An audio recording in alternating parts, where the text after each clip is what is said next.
Welcome to Wonderland, a place of magic and mystery. Mayhem and madness. But what happens when Wonderland isn't quite so beautiful anymore? EROT calls you to the intersection of spoken word and wonder. Exploring the world of poetry. In a world through the looking glass. And beneath the rabbit hole. Where most everyone's mad here. We're so glad you're here. Welcome to Wonderland.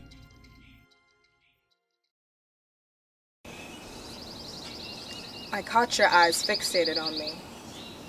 You seem different from others. Why are you here? You can come closer. Why'd you go down the hole? You're running away from something, aren't you? People always fear the unknown, scared of falling into the abyss, endlessly falling until you land here. That's how you came, it's how we all did. Let me introduce you. Welcome to Wonderland. You've probably heard stories about this place, where the trees are forever green with fresh fruit ripe for picking, where snowflakes fall gently on your skin, where the sun's rays warm every inch of your body, and where the pine-filled air rushes into you, leaving you feeling breathless. The possibilities are endless here. Here, you breathe life into your fantasies. You won't think twice about leaving. So please, don't be in a rush to go. Stay with me. Come with me. I feel a connection between us, as if we were destined to meet, you and I. Our eyes are suddenly speaking the same language, our body moving as one through this labyrinth of perfection. It's always like this at the beginning. Paradise, peace, pure fucking bliss. Follow me further into this garden. The deeper we go, the more you'll be enchanted by its beauty. You'll hardly realize the chaos that surrounds us. I know you want to ask about her. Everybody wants to know the stories about her, the Red Queen, about how she hungers for power or thirsts for gold. They say her hands are stained crimson red from the lives she's taken, that she files her nails so that it's easier to kill her prey. Men, without remorse. They say down with the bloody big head is queen, as they chant and rally against her. But there's two sides to every fairy tale. Those men who tell these stories, they fear her. And not because of who she is, but of what she could be. They thirst and hunger for her power. They want her gold. They lust for it. They want to be her, but they can't. They treat her as they would an animal. The queen locked in a tower, a prisoner in her own home. She desperately wants out of this crippling nightmare before it consumes all she is. Every night is the same. Down with the bloody big head is queen. She wakes up and sleeps to the same fucking lullaby. But she, just like you and I, was the child once. Eyes full of hope, completely unaware that this Wonderland would steal that from her. This world does not treat young girls like her well. Young girls like her get their wings clipped before they get to become butterflies. Young girls like her are never allowed to fully bloom. Young girls like her are forced to grow amongst weeds. You have no idea what it's like to be a young girl like her. You know what? Now that we've made it to the heart of Wonderland, there's some things you must know. Only few have made it to this point, and there is no going back. It's just you and me, alone together, holding each other chest to chest. Your heartbeat starts to sing this soft mellow, distracting me from the chanting around us. Down with the bloody big head is queen. They're surrounding us, we're running out of time. I'm trying to find the words to tell you the truth. That my hands aren't stained crimson red, and my nails aren't sharpened to kill men. I don't feast on their hearts. I don't lust or crave after gold or power. I lust and crave freedom. But all that comes out is, I'm sorry for letting you love me. I'm sorry because there's no going back. I'm sorry because when you look at me, you see home. But when I look at you, I see sacrifice. My sacrifice. I was your escape, but now, baby, you are mine. This is not a fucking fairy tale and you're not getting a happily ever after. This is Wonderland, where darkness lurks in every corner and sinister greets you with a smile at the door. Where you must stay, so I can finally leave. Down with the bloody big head, the bloody big head is queen. Down with the bloody big head, the bloody big head is me.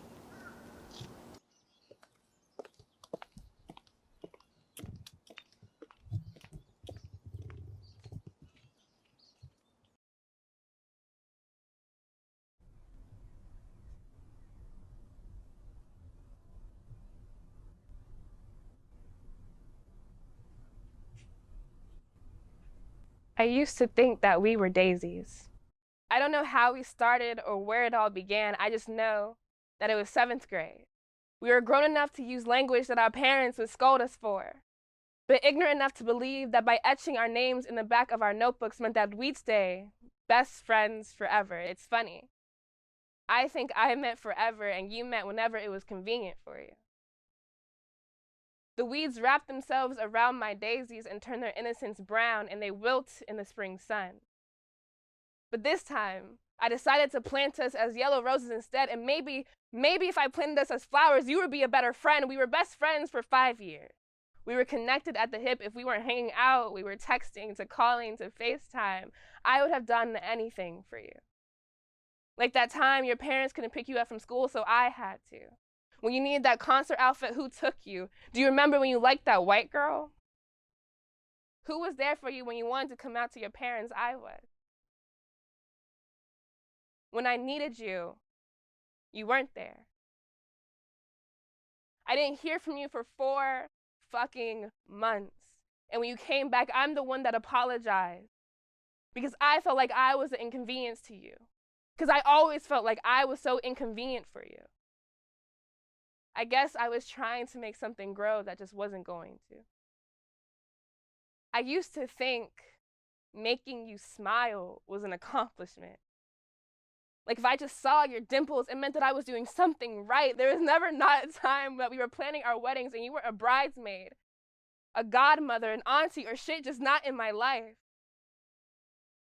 One night, I wake up and my garden is completely destroyed.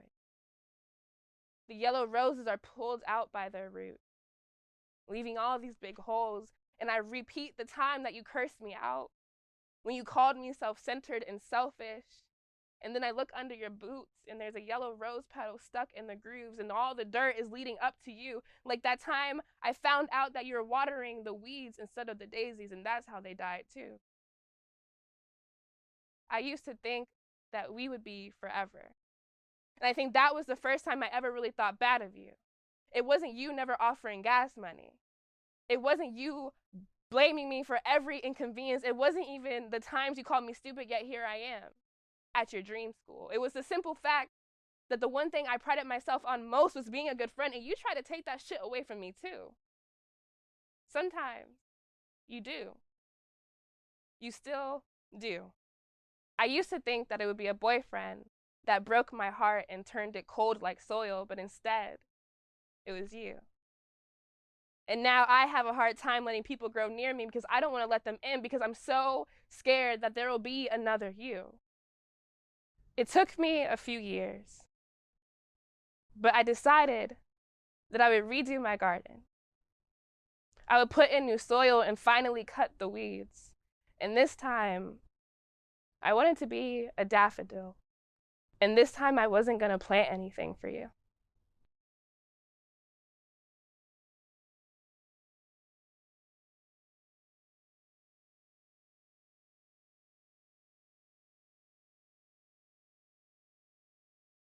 Our bags have been packed for days.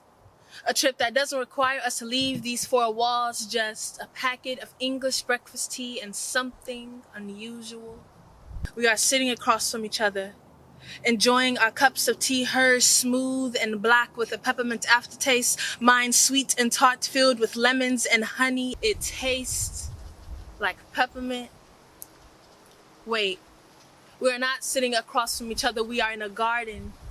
I am sitting atop a mushroom, smoking a tobacco leaf. She is lying at eye level with the grass. I kiss the end of the leaf and the sun kisses her stomach. She smiles. And as usual, I'm envious of the stars. Her eyes dart north to a field of tall, sophisticated-looking flowers, appearing too good for their own liking. Her green thumb translates into a green voice as she holds their conversations. They talk about their days, sing simple songs, gossip about their loves, and she looks at me. With a glimmer in her eyes, she says, I make the flowers uncomfortable. Wait, what flowers? We are in the middle of a forest, and the thick maple leaves are redder than roses. The trees are redder than harvest. You said the sap tastes like honey. As we settle beside each other to watch the leaves fall, I pull out a deck of cards. She asks me, why do you love me? My fingers stumble over the deck trying to conjure up some clever response, something that will make me sound cool, something that will make her smile, something that doesn't say, we've been sitting in this courtyard for over a year and I'm still worried about trying to impress her. The last card I flip over is the Queen of Hearts. I give it to her and say, this is why. She is not impressed.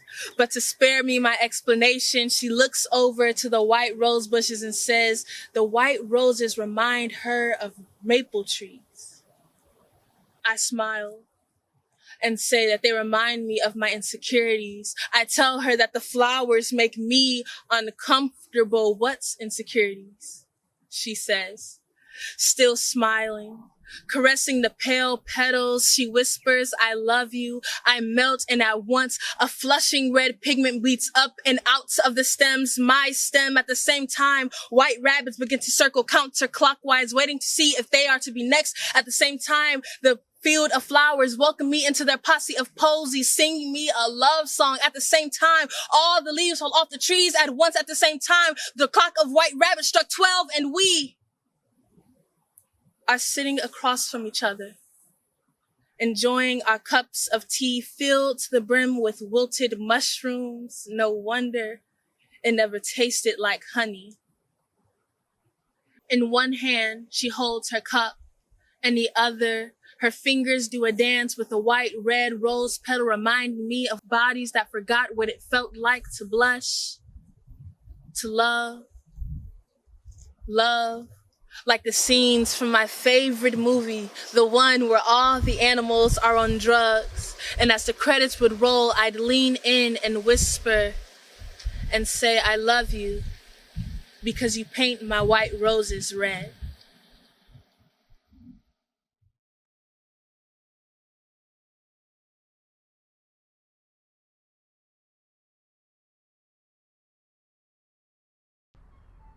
The pennies are cold in my hand. Coppery and slick they jingle as the night whispers against my knuckles. An amber moon hangs in the dead sky, glaring at me as I stand before this rusted fountain. It's the type of fountain that once grew from cement tiles in a mall that was buzzing with life. A gentle blue murmur amidst swatches of intertwined hands, salty leather jackets, and light-up sneakers. It's the type of fountain where I could gaze at silver and gold coins nestled beneath soft turquoise waves. Wishes tossed recklessly into a sea of salty tears. I could almost taste the salt, and now that salt has dried and crusted in jagged wounds, bitter diamonds pressed into the cracks of this dead fountain. Graveyard for wishes. There's a crumpled McDonald's receipt in my pocket. I was rummaging about for Kleenex because the cold weather has demanded that my sinuses play tag, and of course, my traitorous nose breaks into a run. But I don't find Kleenex in my pocket. I find myself in a sluggish McDonald's on June 9th, 2011, and Laura is at the cash register handing me my tray.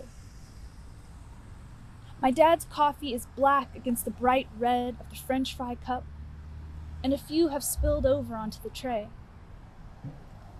I push them into a thin, neat line. He jokes that one day he'll be able to buy the discounted senior coffee, and I scoff, laughing as I imagine the days that'll take to be like coins, and I envision a towering pile that pokes into the cosmos. The penny I'm nervously thumbing in my hand is going to make my fingers smell like regret. Smell like the disappointment that wafts from my soul and mixes with the steady aroma of my dad's coffee and his emphatic declaration that you can do it. You do belong. This summer class is a chance for you to excel and have fun. Don't let the stares and the whispers keep you from being the great student that you are. I wish I would have believed in the countless summers my mom gifted my sister and I critical thinking books and logic puzzles. I wish I believed in the late nights spent at our family whiteboard when my dad's perfectly crooked penmanship outlined PEMDAS. I wish I would have believed in the sacrifices that were made so that I could sit and listen as Mr. Way passed out packets of long division and longer expectations. I wish I would have believed in myself and wouldn't have withered under stares of students who boasted perfect SAT scores, who sat atop thrones of gifted and talented, looking down at me from upturned noses because I was the only girl with kinky, curly hair. That penny sits heavy in my pocket, next to that crumpled McDonald's receipt. The pennies are cold in my hand, coppery and slick. I have hundreds, thousands, millions. I've kept them all and dragged them along with me. They fill my pockets and my mouth, my ears and my socks. But I feel cheap. I feel broke in this silent night. But I will cast these wishes. I will dig into this graveyard of dreams because I have things to bury. From my pockets, I pour and I pour until the copper avalanche spills onto my shoes and the fountain buckles underneath the weight, underneath the shame. The concrete cracks and so does my chest. Pennies spill from my heart, from my lungs, from my veins. They pour and pour and pour, piles and piles of money. I've kept them all. The world told me to hide my wishes, to hold on to them, tuck them under playground slides. Be like Alice and wonder just so long as it's in another land. To make a wish and keep it a secret as I blow out my candles, extinguishing my dream in one big breath. The amber moon glints against the spill and the pennies glitter like gilded treasure. But this is fool's gold. This treasure belongs buried alongside skeletons underneath pyramids in the desert. These coins belong on dead eyes, meant to pay for passage across a dead river. This graveyard collects dead things, and I should have one thing left to bury. It's so easy to imagine myself slipping under those coppery waves. But I've swallowed enough regret. felt it slice my esophagus as it settled in my stomach for far too long. Here, in this wishing well, this graveyard, I lay to rest the rest I was denied. Here I lay to rest the coins I thought would buy me a ticket at the lunch table, a space in the photo booth at Winter Formal, the respect of classmates at my summer math class. Here I lay to rest the pennies I was too afraid to toss, but even more terrified to cash in. No longer will I keep the change, no longer will I collect and keep my pennies. I will set my wishes on fire, and the world will pay to see me blaze.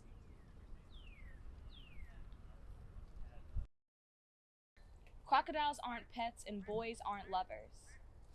Only dull impressions of a penetrating rhythm that beats inconsistency into women like bats cracking mailboxes, until the pounding sounds like a shouted claim of manhood from a lover instead of a fuckboy. What exactly entitles your little crocodile to my Nile waters anyway? And how satisfied you'll look when you're done, before slashing your claws over my body and luring in a new little fish with those slick, smiling jaws to restart the cycle. Imagine manipulation that curves around your hips like papier-mâché lips curling into his smile saying, "Baby, I love you." On some days. Like on Sundays, you have all my attention, but by Tuesday, I'll be gaslighting you again. Yeah, I called you a slut, but I brought food over. I'm posting pictures posted up with mad bitches and ignoring your calls all night, because I know my bitch will keep calling. Again and again with the repetition as consistent as the tides, and I feed lies to you like mamas give applesauce to babies. I can see you choking on the spoonfuls of bullshit that I've seasoned to taste like commitment with every, "Yo, why are you tripping?" and "It's not that fucking deep." Not that fucking deep? You spend so much time in the swamp, its depths must feel like nothing to you. But these 10-foot waters are crushing me. I can't see day breaking through the surface past the algae-filled muck above me. I can feel vines and branches thrashing my legs as I sink deeper and deeper and deeper into the abyss. And as my flailing body falls, I can feel your brainwashing seep into me. You're always overreacting. I wouldn't cheat if you stopped acting crazy. Bitch, I told you stay out my face. I said it's not that fucking deep.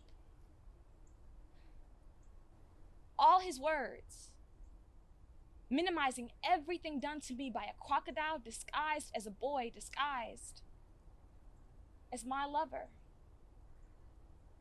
And look where falling for his disguise has gotten me. I'm riddled with bullets that you've shot into places surgeons can't reach, and the deepest wounds fester into betrayal of myself, infecting me with the belief that I deserve this and causing me to regress into a cocoon-like state where self-doubt dominates my psyche. I've convinced myself that I deserve this treatment, and I'm terrified to loosen my grip. So scared that if I let my crocodile go, he'll swim to warmer waters. Feeling so lonely that I choose lying next to him over contentment in my own bed. More than anything, I feel confused about how I got here, and I can feel myself sinking into a question mark shaped pool where the water is swirling around and flooding my mind with the only question I truly want the answer to. Why is he treating me this way? I don't understand, because I carved out the best of who I am to reduce me enough to make room for him. And he doesn't even give enough fucks to stay solid? At least in the cocoon, I'm covered. Protected from the unexpected that comes with letting him go.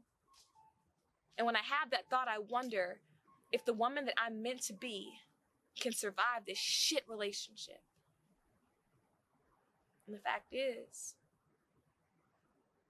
I don't know.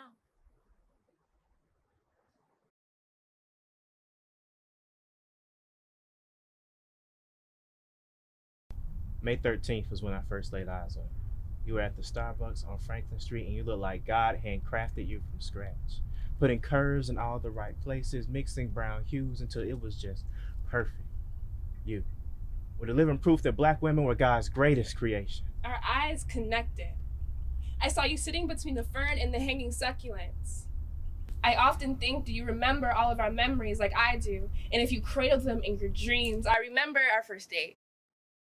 It was on the Starbucks on Franklin, you with the caramel frappe and I with the hot chocolate. It was raining.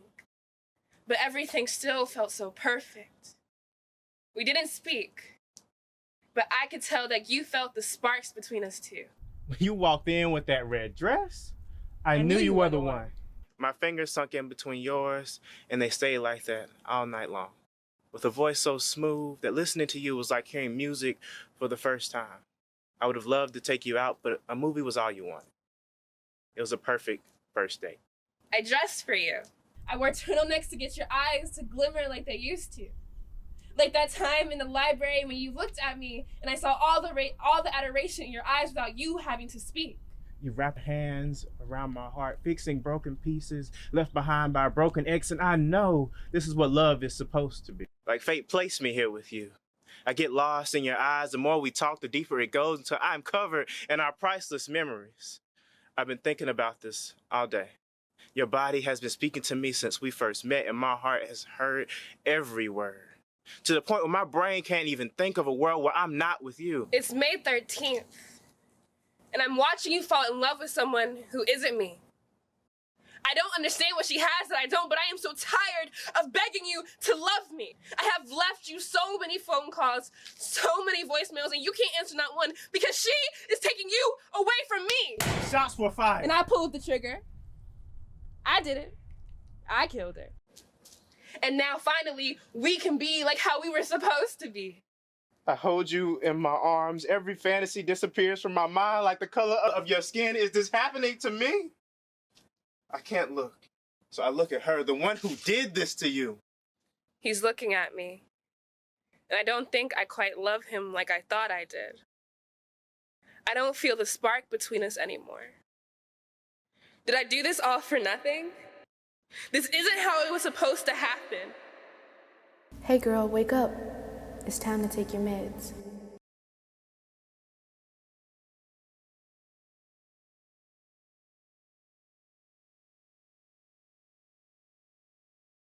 You brought me butterflies. A warm but welcome flutter reaching from my stomach to my cheeks down to my toes like warm honey. I thought I tasted spring on your lips, and I cleaved to that sugared heat like it was nectar, pocketing every sweet nothing you whispered in my ear while you cocooned me in your arms.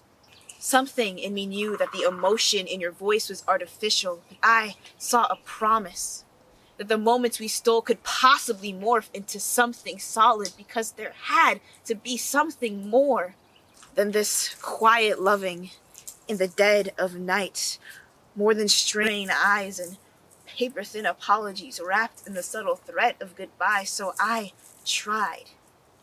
I waited for the contentment that was supposed to come after this flutter. I was fine with moving at this caterpillar pace as long as we were moving because you said you loved me. Why did I think those words to mean any more despite being devoid of any action? But even if I chose to lie to myself, nature didn't. Winter came, and following the patterns of your behavior, I chose to ignore. You flew south to warmer weather for palm trees, sea breeze, and everything else I guess that you couldn't or didn't want to find in me. You get to leave, free and unfettered with no more empty words to keep you bound to this cracked chrysalis. You get to leave these butterflies bound to the ground, snapped antennas, broken wings, littering the pit of my being, a shattered mosaic of purple, pink, and blue glass pieces. I never knew a heart could be so fragile until you took mine into your hands and squeezed. You can leave without any scars, but I am the one left bleeding. I am wreckage in your wake. And all I have left is this ache, this Sickly, sweet indigestion bubbling in my stomach, rising, burning my throat like acid every time I remember how much of me I let you see, and how much of you I chose not to. And I cursed myself every time, because every symptom was an admittance that these butterflies still faintly flutter when they hear your name, trying to find the strength to fly again despite the pain you brought. God, I wish I could make you the villain in this. But you were yourself all along, while I was the one stuck in the clouds, head full of lofty dreams. For now, I'll stay on the ground, spend this spring slowly but surely rebuilding my own cocoon, healing these wounds, and brushing away all of these butterflies, because I have no more room left for these aches and phantom pains, and I have no more room left for you. Believe me, I will fly again.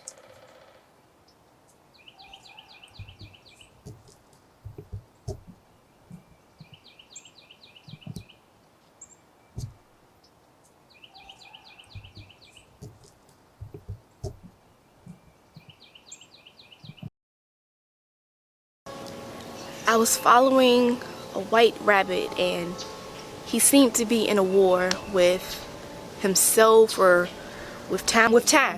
He was in a rush. Kept saying he was going to be late, so I followed that white rabbit right down the rabbit hole, and I began falling. I didn't realize I'd gone so low, so far, so deep, so over the edge that I started to become the things around me that scared me half to death. My names, I actually don't remember my name. It began with an A, I think. Surely the fall knocked the wind and the sense clean out of me, because I found myself in another world. But trust me, this was no Wonderland. Men were murdered, millions died, the people were in uproar, and the leader, well, I'd say he made the Queen of Hearts look like Jesus. He was more of a jaded spades ruler. He'd say things like, "We shall make the land great again." Or he'd make threats like, "I warn you, my child, if I lose my temper, you lose your head, understand?" Or, "Someone's head is going to roll for this off with their heads." He was a madman, a menace, a murderer. He loved mayhem, and he was malicious. And he divided the land, split down the middle. To the left were the commoners. They pled for peace, bled in the streets, heads rolled. Heads that hadn't rolled in ages, and ways untold of for ages. Off with their heads, he said. Don't you know the penalty for living while a commoner is death?